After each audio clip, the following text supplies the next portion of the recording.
আসসালামু আলাইকুম। সবাইকে শুভেচ্ছা জানাচ্ছি। মাসুম মাহবুব দেখছেন ওপেন দ্য ইউটিউব চ্যানেল এবং মাসুম মাহবুব ফেসবুক পেজ। পৃথিবীর যে প্রান্তে আছেন আপনারা সবাইকে আবারও শুভেচ্ছা জানাচ্ছি। দর্শক, আজকে বেশ কিছু গুরুত্বপূর্ণ খবর আছে, কারণ ইরানের সাথে যুদ্ধ শুরু হয়ে গেছে। ইরান ধুমধারাক্কা মিসাইল ড্রোন দিয়ে কাঁপিয়ে তুলছে। হরমুজ প্রণালীতে ইরান রেড অ্যালার্ট জারি করেছে। দেখা মাত্র গুলি, দেখা মাত্র মিসাইল অ্যাটাক চলছে। পাশাপাশি আহ আমাদের প্রতিবেশী দেশ ভারতের পশ্চিমবঙ্গে ব্যাপক জ্বালাও-পোড়াও চলছে। কারণ নরেন্দ্র মোদীর বিজেপি সেখানে জিতে গেছে। আর তৃণমূলের উপর ব্যাপক আক্রমণ চলছে। আমি এই খবরটি খুব লম্বা করব না, সংক্ষিপ্ত দিব। কারণ আপনাদের সবার নজর হলো ইরানের দিকে। আপনারা জানেন যে আ ভারতের বিজেপি পশ্চিমবঙ্গ দখল নিতে এবার নির্বাচনের আগে তার কেন্দ্রীয় সরকারের সকল ক্ষমতা ব্যবহার করেছে।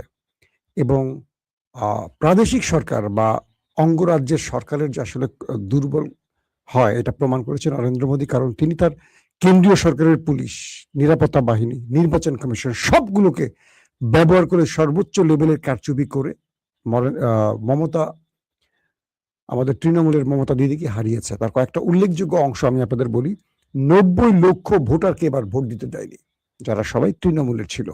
এবং বলা হচ্ছে কয়েক হাজার মুসলিমের ভোটারকে এবার স্থগিত করেছে, যারা বৈধ নাগরিক, ভারতের জন্ম নেয়া, সারা জীবন ভারতের ভোট দিয়েছে, সেই সব মুসলিমদের তারা ভোট দানে বিরত রেখেছে, যারা তৃণমূলকে ভোট দিতে পারে। অর্থাৎ আসনগুলোকে এমনভাবে টার্গেট করেছে, প্রত্যেকটা আসন থেকে মমতার ভোটারদেরকে লিস্ট করে করে যারা মুসলিম তাদেরকে সরিয়েছে এবং ৯০ লক্ষ ভোটারকে ভোট দানে বিরত রেখেছে। বিভিন্নভাবে বিভিন্ন আইন কানুন হাবিজাবি করে এদেরকে বাদ রেখেছে এবং এই ভোটগুলোই মমতা পায়নি, যে কারণে প্রতিটা আসনে এখন পর্যন্ত যে জরিপ পেয়েছি ৩ থেকে ৪% ভোট শুধু ব্যবধান তৃণমূল কংগ্রেস এবং বিজেপির মধ্যে। অর্থাৎ একটা বড় রকম ইলেকশন ইঞ্জিনিয়ারিং করে বিজেপি পশ্চিমবঙ্গ দখলে যাচ্ছে। আর এই দখলের অর্থাৎ জয়ের যখনই সম্ভাবনা তৈরি হয়েছে, তৃণমূলের কার্যালয়, অফিস, নেতাদের বাড়িঘরে ব্যাপক হামলা, ভাঙচুর, অগ্নিসংযোগ শুরু হয়ে গেছে। আমরা দেখতে পাচ্ছি আরেকটি জাহিলিয়াতের অংশ এবং এটা বাংলাদেশের জন্য খুবই সিগনিফিক্যান্ট। আমি শুধু বলবো বিএনপি এবং জামাতকে সর্বোচ্চ সতর্ক অবস্থানে এবং ঐক্যবদ্ধ থাকতে হবে। কারণ শুভেন্দু অধিকারী যে ব্যক্তির কথা বলছে তিনি খুবই বিপজ্জনক বাংলাদেশের জন্য এবং তিনি সবসময় বাংলাদেশের ব্যাপারে ঘৃণা ছড়ানো একজন ব্যক্তি। তিনি হতে যাচ্ছেন পশ্চিমবঙ্গের ত্রাণকর্তা। অতএব যে বিএনপি এতদিন জামাতকে শত্রু ভেবে আওয়ামী লীগকে বন্ধু ভাবার চেষ্টা করেছে, আওয়ামী লীগের পার্টি অফিস খুলে দিয়েছে, বিভিন্ন জায়গায় আওয়ামী লীগকে তার দলে ভিড়িয়েছে, আওয়ামী লীগকে একেবারে বুকে জড়িয়ে মিষ্টিমুখ করিয়েছে, তাদের জন্য খুব বিপদ সংকেত আসতে যাচ্ছে। আল্লাহ না করুক। আমি চাই না বাংলাদেশ বিভাজিত হোক। আমি চাই জুলাই যোদ্ধাদের অংশটি বা জুলাইয়ের পক্ষের শক্তি এক থাকুক যেকোনোভাবে। এটি বাংলাদেশের জন্য অনেক বড় ঘটনা হতে যাচ্ছে। দর্শক, এটা নিয়ে আলাদা একটা এপিসোড করব। আজকে এটা নিয়ে আর লম্বা কথা বলতে চাই না। দর্শক, আসি আপনাদের জন্য ইরানের যে খবর। আজ রাতটা খুব ক্রুশিয়াল রাত, কারণ আজ বড় কিছু ঘটতে যাচ্ছে। আমি আপনাদেরকে আজ দুপুরে যে লাইভটি করেছিলাম বেলা ১টার সময়, সেই লাইভে আমি আপনাদের ইঙ্গিত করেছি যে আজকে একটা বড় যুদ্ধ বাঁধতে যাচ্ছে। যারা আমার লাইভটা দেখেছেন তারা বুঝতে পেরেছেন। আমি সেই লাইভে যে কথাগুলো বলেছিলাম তা এখন শুরু হয়ে গেছে। সবাই এখন আমাকে দোষ দেন যে মাসুম ভাই আপনার কারণে যুদ্ধ শুরু হয়ে গেছে। ভাই, আমার কারণে আসলে যুদ্ধ শুরু হয়ে গেছে। এখন এই যে এটার জন্য কি আমার ফাঁসি হওয়া উচিত কিনা জানি না। আসেন আমি একটা একটা করে খবর দিই। আগে যুদ্ধের খবর দিই, তারপরে ভেতরের আরো অনেকগুলো খবর আছে। আপনারা তো যুদ্ধের জন্য বসে আছেন। আসেন। আমেরিকা ইরানকে চ্যালেঞ্জ করে বলেছিল, যেই জাহাজগুলো হরমুজের অপর প্রান্তে বসে আছে, তোমরা যদি এই পারে আসতে চাও, আমেরিকা তোমাদের নিরাপত্তা দিয়ে বের করে আনবে। অর্থাৎ আমেরিকা এতদিন নেভাল ব্লকেট তৈরি করে তারা দেখেছে ইরানের সাথে পারেনি। এবার তারা ইরানের এই কি বলবো বাধা ছিন্ন করার জন্য, ইরান যে হরমুজ দখলে রেখেছে এই দখল থেকে আমেরিকা নিজের দখলে নেয়ার জন্য তারা কি করছে, যে জাহাজগুলো আটকে ছিল অপর প্রান্তে সে জাহাজগুলোকে বলছে তোমাদের আমরা নিরাপত্তা দিব, তোমরা চলে আসো দল বেঁধে। এরপর একটি জাহাজ, দক্ষিণ কোরিয়ার একটি জাহাজ সেখান থেকে মুভ করলে সঙ্গে সঙ্গে সেই জাহাজে মিসাইল অ্যাটাক চালায় ইরান। এরপর আমেরিকার বেশ কয়েকটি ডিস্ট্রয়ার, যুদ্ধ জাহাজ, তারা রাডার বন্ধ করে লোকেশন অফ করে দেয়, দিয়ে গোপনে হরমুজ প্রণালীতে প্রবেশের চেষ্টা করে। আবারও বলছি, মার্কিন যে যুদ্ধ জাহাজগুলো আছে হরমুজের আরেক প্রান্তে, সেখান থেকে তারা তাদের লোকেশন অফ করে, রাডার সিস্টেম অফ করে দিয়ে গোপনে সেই যুদ্ধ জাহাজগুলো ইরানের হরমুজ অংশে প্রবেশ করে, হরমুজ প্রণালীতে। সঙ্গে সঙ্গে সেই মার্কিন ডেস্ট্রয়ারের উপর ইরান ব্যাপক মিসাইল আক্রমণ চালায়। বেশ কিছু জাহাজ ক্ষতিগ্রস্ত হয় এবং বাকিগুলো দ্রুত পালিয়ে যায়। এরপর ইরান সিরিজ আরব আমিরাতের উপর হামলা শুরু করে, কারণ আরব আমিরাতে, কালকে আপনাদের রাতে আমি বলেছিলাম যে মধ্যপ্রাচ্যের একটি দেশে ব্যাপক রহস্যজনক বিমান ওঠানামা করে, রিফুয়েলিং ট্যাঙ্কার, যুদ্ধ বিমান, ড্রোন, সেই দেশটি ছিল আরব আমিরাত। তো সেই দেশটি আজকে একটা যুদ্ধ পরিস্থিতি তৈরি করে। কয়েকটি সূত্র বলছে ইরানের আইআরডিসির একটি বিশেষ ঘাঁটির উপর আরব আমিরাত থেকে মার্কিন যুদ্ধ বিমান উড়ে অ্যাটাক চালিয়েছে। এই তথ্যটি এখন ইরান এবং কেউ স্বীকার না করলে কিছু আউটলেট দাবি করেছে। এরপরই ইরান আরব আমিরাতের উপর ভয়ঙ্কর মিসাইল অ্যাটাক শুরু করে। ড্রোন এবং ক্রুজ মিসাইল দিয়ে আরব আমিরাতের বেশ কয়েকটা শহর কাঁপিয়ে তোলে এবং তাদের তেল কেন্দ্র বা তেল কূপগুলোকে আগুন ধরিয়ে দেয়। বলা হয় যে আমিরাতের বেশ কিছু তেলের যেই ঘাঁটি আছে বা তেলের যে কূপ আছে সেখানে হামলা হয় এবং ভারতের পাঁচজনের মতো নাগরিক গুরুতর আহত হয়। এবং ইরান থেকে যে হরমুজ প্রণালী ভেদ করে মার্কিন কি বলবো নির্দেশনা ফলো করে যে জাহাজগুলো ইরানের হরমুজ পার হতে যায়, ইরান তাদের উপর ব্যাপক মিসাইল অ্যাটাক চালায়। অর্থাৎ ইরান যে কথাগুলো বলেছে অক্ষরে অক্ষরে পালন করে। প্রথমে সতর্কতামূলক আক্রমণ মানে মিসাইল অ্যাটাক, তারপর ডাইরেক্ট মিসাইল চালায় ইরান। এবং ইরান বলে দেয় যে এই অঞ্চলে আমাদের অনুমতি ছাড়া পরবর্তী নির্দেশনা না দেওয়া পর্যন্ত আমার শত্রু মিত্র সকলের জাহাজকে নিষিদ্ধ করা হলো। অর্থাৎ হরমুজ প্রণালী থেকে আর কোনো জাহাজ এখন প্রবেশ করতে পারবে না যতক্ষণ না ইরান তাদেরকে পারমিশন দেয়। মানে এখন ইরানের পারমিশনও না, ইরান বলে দিয়েছে ডাইরেক্ট যে পরবর্তী নির্দেশনা না দেওয়া পর্যন্ত কোনো জাহাজ এখন এই অঞ্চলে আসবে না, কারণ এখন যুদ্ধ আবার শুরু হয়ে গেছে এই অঞ্চলে। সো যে কোনো জাহাজ এই অঞ্চলে ঢোকা মাত্রই আক্রান্ত হয়ে যাবে। এই জন্য ইরান বলছে আমার শত্রু, আমার মিত্র যারাই আছো, কেউ এই অঞ্চলে আর তোমরা জাহাজ নিয়ে প্রবেশ করো না। তোমাদেরকে একটি জাহাজের ম্যাপ দিয়ে দিচ্ছি, এই ম্যাপের মধ্যে তোমরা থাকো। ম্যাপটি আমরা আপনাদের স্ক্রিনে দেখাচ্ছি। আপনারা দেখতে পাচ্ছেন হরমুজের এই মোড়টা, দেখতে পাচ্ছেন তো সবাই? তো এই হরমুজে দেখেন দুটো মেরুন কালারের, খয়েরি নাকি মেরুন বলেন, দুটো দাগ দিয়ে রেখেছি আমি, ভালো করে দেখেন।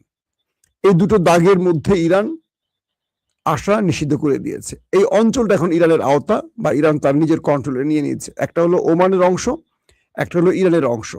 এই দুটো অংশের মধ্যে যে কোনো মানে ইরানের অনুমতির বাইরে কাউকে প্রবেশ নিষিদ্ধ করে দেওয়া হয়েছে এবং এই অঞ্চলে ঢোকা মাত্র ইরান অ্যাটাক করবে ঘোষণা দিয়েছে। এবং এই মোড়টার মধ্যে যেই দাগটা দিয়েছে, এই পুরো অঞ্চলটা জুড়ে ইরান সব রকম জাহাজকে প্রবেশে নিষেধাজ্ঞা দিয়ে দিয়েছে এবং বলছে যে আমরা যতক্ষণ না পরবর্তী নির্দেশনা দেব কেউ এখানে প্রবেশ করবেন না। এর মধ্যে 3টি বাণিজ্যিক জাহাজে হামলার খবর আমরা শুনেছি যে এই জাহাজগুলোতে ইরান হামলা করে বসছে যারা ইরানের অনুমতি ছাড়া এখানে প্রবেশ করেছে। আর দক্ষিণ কোরিয়ার জাহাজের কথা তো বললাম, সেখানে হামলা হয়েছে এবং এটি স্বীকারও করেছে।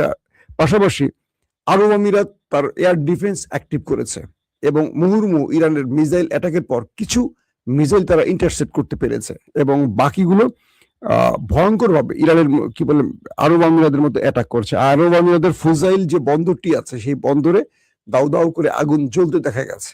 এই গুরুত্বপূর্ণ বন্দরটি দিয়ে আরব আমিরাত গোপনে তেল বিক্রির কাজ করছিল। ইরান সেখানে মিসাইল অ্যাটাক চালিয়ে সেই বন্দরটাকে অচল করে দেয় এবং সেই বন্দরটা এখন পুরোপুরি কি বলবো স্টপ হয়ে যায়, কারণ সেখানে পুরো এখন আগুন জ্বলছে।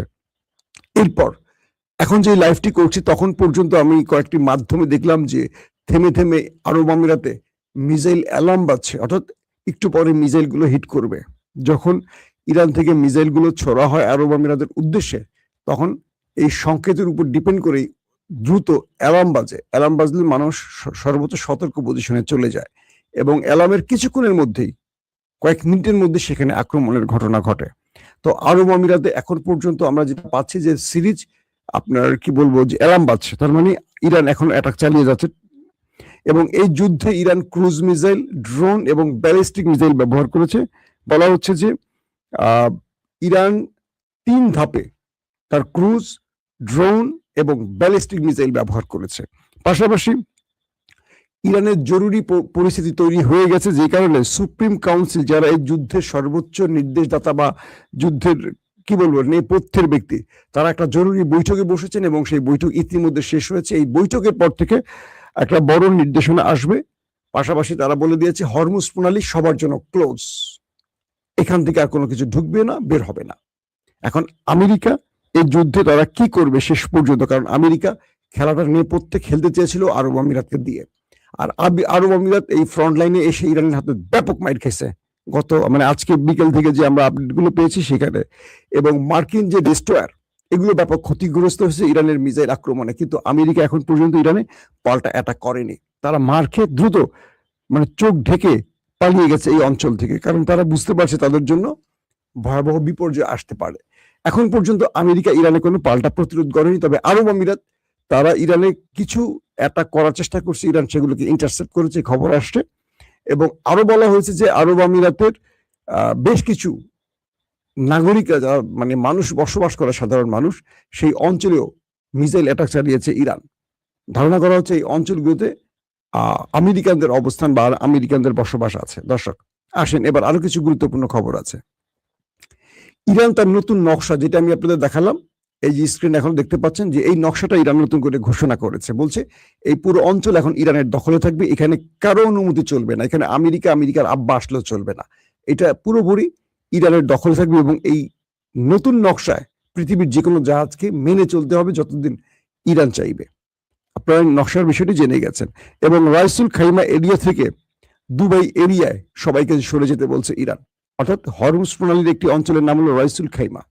এই অঞ্চলে যত জাহাজ এসে ভিড়ে ছিল, অপেক্ষা ছিল ইরানের অনুমতির, তাদের সবাইকে বলছে তোমরা দ্রুত এই অঞ্চল ছাড়ো, ছেড়ে সবাই দুবাই এরিয়াতে চলে যাও, কারণ অ্যাটাক শুরু হচ্ছে। এবং বলা হয়েছে যে আমেরিকা যে নতুন একটি অপারেশন করছে, যেটার নাম প্রজেক্ট ফ্রিডম দিয়েছে, প্রজেক্ট ফ্রিডম, এবং এখানে আমেরিকা তার 15,000 সেনাকে ব্যবহার করছে ইরানের বিরুদ্ধে যুদ্ধের জন্য। এবং আমি যেটা বলছিলাম যে দুপুর 1টার সময় লাইভে, যে আমেরিকা যুদ্ধের জন্য আরবের সকল প্রস্তুতি নিয়ে ফেলছে। ইরান ইতিমধ্যে অ্যাটাক করেছে, প্রতিক্রিয়া দিয়েছে, এখন আমেরিকার মাঠে নামার পালা। বলা হচ্ছে আজ রাতে ইসরায়েল, আমেরিকা, আরব আমিরাত, এই 3 দেশ যৌথভাবে ইরানে আক্রমণ চালাতে পারে, এবং সেইভাবেই সকল প্রস্তুতি চলছে। এবং বলা হচ্ছে যে ইরানে আমেরিকা ট্রাম্পকে 3টি পরিকল্পনা দেওয়া হয়েছে ডিপ স্টেট থেকে, বা যুদ্ধের যে পরিকল্পক, সেন্টার কম্বোলিয়া যেটাই বলি, সেখান থেকে 3টি পরিকল্পনা দেওয়া হয়েছে ডোনাল্ড ট্রাম্পকে। সেই ট্রাম্পে বলা হয়েছে, সেই পরিকল্পনায় বলা হয়েছে যে ট্রাম্পের সামনে এখন 3টি পথ খোলা আছে। 1, ইরানে ভয়ঙ্কর অ্যাটাক করে পুরো ইরানকে ধ্বংস করে দেয়া। 2 নম্বর, হরমুজ প্রণালী ইরানের হাত থেকে দখল নিয়ে পূর্ণ নিয়ন্ত্রণ আমেরিকার হাতে নেয়া। 3 নম্বর, যে কোনো ভাবে একটি বড় স্ট্রাইক চালিয়ে ইরানের ইউরেনিয়াম আমেরিকার দখলে নেয়া। যদি এই 3টি কাজ করতে পারে, ডোনাল্ড ট্রাম্প তার ইজ্জত রক্ষা করে ফিরতে পারবে। নতুবা ডোনাল্ড ট্রাম্পের রাজনীতির কবর হয়ে যাচ্ছে, কারণ আমেরিকা এখন পর্যন্ত ট্রাম্প এখন পর্যন্ত তার জনপ্রিয়তার রেটিং নিচের দিকে। প্রতি সপ্তাহে মার্কিন প্রেসিডেন্ট ডোনাল্ড ট্রাম্পের রেটিং করা হয়, তার জনপ্রিয়তার জরিপ পরিচালনা করা হয়। এই সপ্তাহে ট্রাম্পের অবস্থা আরো খারাপ হয়ে গেছে। বলা হচ্ছে 35% চলে আসে তার জনপ্রিয়তা, তার অবস্থা এখন 35%, আর অজনপ্রিয় বা তার বিপক্ষে দাঁড়িয়েছে 64% মানুষ। এবং আরেকটি ভিত্তিতে বলা হয়েছে যে যখন ট্রাম্পের উপর একটি আততায়ী হামলা হলো, তখন ওই সময়টা যেহেতু ট্রাম্প আক্রান্ত হয়েছিলেন, তার জনপ্রিয়তার জায়গাটা একটা স্থির ছিল, নড়াচড়া করছিল না উপরে না নিচে। 1 সপ্তাহ পর তার জনপ্রিয়তা আরো কমে গেছে। তো এগুলোর কারণে কয়েক মাস পর ট্রাম্পের মধ্যবর্তী নির্বাচনে তার যে পরাজয় নিশ্চিত, এটা তিনি বুঝে গেছেন। তাই ট্রাম্পকে এখন এই 3টি পথ বলে দেওয়া হয়েছে, হয় ইরানকে পুরোপুরি ধ্বংস করে দাও, নতুবা হরমুজ প্রণালী ইরানের হাত থেকে নিয়ে পূর্ণ দখল আমেরিকার হাতে নাও, অথবা ইউরেনিয়াম ইরানের কাছ থেকে চুরি করে তুমি তোমার পক্ষে এনে বিশ্বকে জানাও যে ইরানকে আমরা ইউরেনিয়াম মুক্ত করে ফেলেছি, আর কোনো পারমাণবিক হামলা বা বোমার ভয় থাকতে পারে না। পাশাপাশি ইরানের যে জাহাজগুলো, 2টো জাহাজ আমেরিকা আটক করেছিল, সর্বশেষ ইরানের চাপে পড়ে, ইরানের ধোঁয়ায় খেয়ে সেই জাহাজগুলো পাকিস্তানের হাতে ফেরত দিয়েছে আমেরিকা, এবং পাকিস্তান এগুলো ইরানকে বুঝিয়ে দিচ্ছে। অর্থাৎ এখন পর্যন্ত পুরো খেলাটা নিয়ন্ত্রণ করছে ইরান, কোনোভাবেই তাদেরকে আর কোনো ছাড় দেওয়া হচ্ছে না। দর্শক, আজ রাতটি খুব কি বলবো ভয়ঙ্কর রাত। আজকে রাতে বড় কোনো অ্যাডভেঞ্চার করবে পৃথিবীর বড় বড় কয়েকটি দেশ। ইরান সুপ্রিম কাউন্সিলের যে বৈঠক, সেখানে তারা সর্বোচ্চ যুদ্ধের প্রস্তুতি নিয়ে রেখেছে। হরমুজে ইরান কোনো প্রকার ছাড় দেবে না। ইরান বলছে হরমুজে ইতিমধ্যে হরমুজে ইরানের যুদ্ধ বিমানগুলো, ড্রোনগুলো মুভ করছে, এক পাশ থেকে এক পাশ শো করে মুভ করছে, সাইরেন বাজছে, এবং আরব আমিরাতের উপর থেকে থেকে অ্যাটাক চলছে।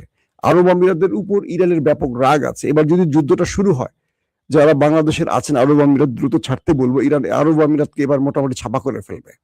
কারণ ইসরায়েলের আয়রন ডোম থেকে শুরু করে যত রকম ইসরায়েলের সাথে গোপন চুক্তি দহরম মহরম এই দেশটি করছে, কল্পনা করতে পারবেন না। ইসরায়েলের দ্বিতীয় মিত্র আরব আমিরাত। আগে বলা হতো সবচেয়ে বড় মিত্র ছিল আমেরিকা, দ্বিতীয় মিত্র ছিল ভারত। কেন যেন মনে হচ্ছে আরব আমিরাত এখন ভারতকে টেক্কা দিয়ে নিজেরা দ্বিতীয় মিত্র হয়ে যাচ্ছে ইসরায়েলের। তো সবকিছু মিলে, এবং ইসরায়েলের সেনারা আরব আমিরাতে অবস্থান করছে এমন তথ্য ইরানের কাছে আসছে, সত্য মিথ্যা জানি না, কিছু কিছু আউটলেট এমন দাবি করছে। তো ইরান এই যুদ্ধে, মানে ইরানের বিরুদ্ধে আমেরিকা কিন্তু ইরানের চাপে পড়ে অনেকগুলো শর্ত মানতে রাজি হয়। দুটো দেশের জন্য মানতে পারে না, একটা হলো ইসরায়েল, একটা হলো আরব আমিরাত। আর সৌদি আরব এখানে কৌশলে খেলে। সৌদি আরব যেদিকে পাল সেদিকে বাতাস। তবে সৌদি আরব নিজের ক্ষতি বুঝতে পেরে চাচ্ছে যুদ্ধটা বন্ধ হোক, কিন্তু ইদানিং তারা বলছে আমেরিকাকে যে হয় তোমরা পারলে পুরো শেষ করে ফেলো ইরানকে, অথবা তোমরা এখানে পালাও, আমরা ইরানের সাথে লাইন করে চলবো। কিন্তু ইসরায়েল আর আরব আমিরাত মিলে আমেরিকাকে আবার যুদ্ধে নামাতে চাইছে, আর তার শুরুটা আজকে শুরু হয়ে গেছে, এবং কাল রাত থেকে সেই প্রস্তুতি হলো। ইরান বলে দিয়েছে আরব আমিরাতকে, তোমরা যদি আমার শত্রুকে প্রশ্রয় দাও বা আমার দেশে আক্রমণে তোমার দেশ ব্যবহার করা হয়, তাহলে তোমাকে আর সকাল দেখতে দেওয়া হবে না। ইরান যদি চায়, আমি আবার রিপিট বলছি, আরব আমিরাতের সকাল বন্ধ করতে পারে। কারণ ইরান আরব আমিরাতের খুব কাছের একটি দেশ, তাকে বেশি কষ্ট করতে হবে না। তার দেশে যেই পরিমাণ আলু পটল বানানো আছে, হাই রেঞ্জ বা লং ডিস্টেন্স লাগবে না। ইরান সকাল থেকে শুধু মারা শুরু করবে, দেখবেন বিকালবেলা আরব আমিরাত নাই হয়ে গেছে। কারণ এই দেশগুলো অর্থের উপর টিকে আছে আর পশ্চিমাদের মদদের উপর টিকে আছে। এদের স্ট্রং কোনো বাহিনী নেই, আধুনিক অস্ত্র থাকতে পারে, এগুলো ব্যবহারেরও ভালো করে নিয়ম কানুন জানে না। সো এই জাতিটা এখন আমি কি বলবো, যে মুসলিম জাতির সবচেয়ে বড় বিস্ফোরা এই দেশটি। ইরান তাদের উপরে ধোলাইটা চালিয়ে আবার যুদ্ধে ফিরে আসছে। বাট আতঙ্কের খবরটি হলো, যে জিনিসগুলো আমরা চাচ্ছিলাম না, যুদ্ধটা বাদুক বা যুদ্ধটা লাগুক, আবার মানুষের প্রাণহানি, আবার তেলের দাম বৃদ্ধি। আজকে তেলের দাম 115 ছাড়িয়ে গেছে, 115 ছাড়িয়ে গেছে তেলের দাম। এখন পুরো স্টক মার্কেট ধস। আমেরিকার কপালে ভাঁজ পড়ে গেছে। আমেরিকা আবারও টেনশনে পড়ে গেছে। আমেরিকা এখন এই তেলের দাম কমানোর জন্য আবারও নতুন কোনো পরিকল্পনা হাতে নিতে হবে। আমেরিকা আসলে মানে বড় রকম এক মাইন্ড কাছি পায় আছে। যখনই ইরানের সাথে যুদ্ধ করতে যায়, তেলের দাম বেড়ে যায়, আর তেলের দাম বাড়ানো মানে আমেরিকার গলা চাপ পড়ে যায়। সবকিছু মিলে বিশ্ব পরিস্থিতি এক ভয়ঙ্কর গতিতে আগাচ্ছে। যুদ্ধ আবার শুরু হয়ে গেল। তার মানে আজকে রাত থেকে আমরা আবারও আপনাদেরকে খবর দিতে হবে, কতগুলো মিসাইল, কতগুলো ড্রোন, কতগুলো মানুষের প্রাণ গেল, যেটা আমরা দেখতে চাই না, যেটা শুনতে চাই না। আমরা শান্তির পক্ষে, আমরা যুদ্ধের পক্ষে নই। আমরা চাই পৃথিবীতে শান্তি আসুক। প্রত্যেকে ভালো থাকবেন।